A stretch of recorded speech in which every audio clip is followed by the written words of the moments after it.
Movie చూసారా? చూసాను. నిజంగా తెలుగు సినిమాలో ఇలాంటి సినిమాలు రావేమో అన్న ఫీలింగ్ వచ్చింది. 100 కోట్లు బద్దలు కొట్టే సినిమా అన్న ఇది.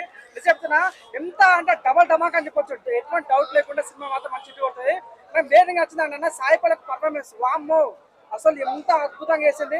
కొంతమంది హీరో చూస్తుంటే అమ్మ ఏముందిరా వేసేద్దామని ఫీలింగ్ ఉంటాయి, కానీ హీరో చూస్తే దండం పెట్టాలనిపిస్తాను. అంత బాగా ఎంత మంది యాక్ట్ చేసింది. మన యువ సామ్రాట్ Naga Chaitanya what a comeback, what a performance అన్న. నాకు చాలా బాగా నచ్చింది అన్న. మేము ఇతర సినిమా ఇంతమంది ఎందుకు వచ్చాయంటే బుచ్చలి సాంగ్ అని, ఆచా సాంగ్ అని, హైలైట్ సాంగ్ అని, నమ్మ శివాయ సాంగ్ అని అసలు మనం ఊహించాం. అంత బాగుంటుంది. మన డిఎస్పీ ట్రేడ్ మార్క్ అనిపించాను అన్న. అదంతా అయితే అనుకుంటే మన నిజంగా డైరెక్షన్ చందు మండేటి మా మాటలు అంత కొత్త తీశాడు సినిమా స్టోరీ. అంటే మన ఊరి కోసంతో పాటు ఇండియా వర్సెస్ పాకిస్తాన్ ఎలా ఉంటుందో చూపించడం. ఒక సీన్ ఉంటుంది అన్న, ఇంటర్వ్యూ సీన్. సాయిపల్లి పోయి ఢిల్లీలో పోరాడుతుంటది. ఆ సీన్ ఉంటుంది భయ, ఒక అమ్మాయి పోరాడుతుంటే ఒక నిజంగా చాకలి అయిలమ్మ ఒక రాణి రుద్రం చేయాల ఫీల్ అనిపించింది అన్నమాట. చెప్తాను మంచి మూవీ అన్న. ఇలాంటి మంచి లవ్ స్టోరీ, మంచి ఫీల్ గుడ్ మూవీ ఎక్కువ రాని కొత్త స్టోరీతో వచ్చిన సినిమా ఇది. చాలా దయచేసి ఎంకరేజ్ చేయండి భయ.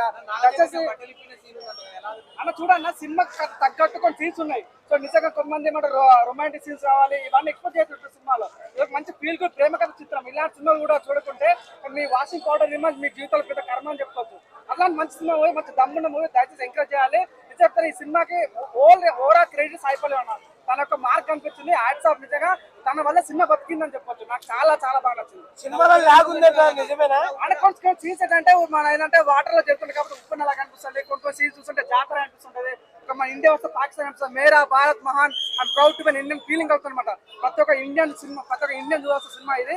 దయచేసి తండ్రి సినిమా ప్రతి ఒక్క చూడాలి. మనస్ఫూర్తి తండ్రి నాగార్జున 2 years కష్టపడ్డ సినిమాకి ఆ వర్త్ కనిపించింది స్క్రీన్ మీద. అంత కొత్తగా అనిపించింది, అంత వెరైటీగా అనిపించింది. క్లీన్ గుడ్ మూవీ, ఎటువంటి డిస్టర్బెన్స్ ఉండదు. ప్రతి ఒక్క ఫ్యామిలీ ఆడియన్స్ గా బాగా నచ్చింది. మామ వచ్చి సంక్రాంతి హిట్ కొట్టిండు, ఈసారి అల్లుడు వచ్చి తండ్రి పెద్ద హిట్ కొట్టిండు. 100 కోట్లు మన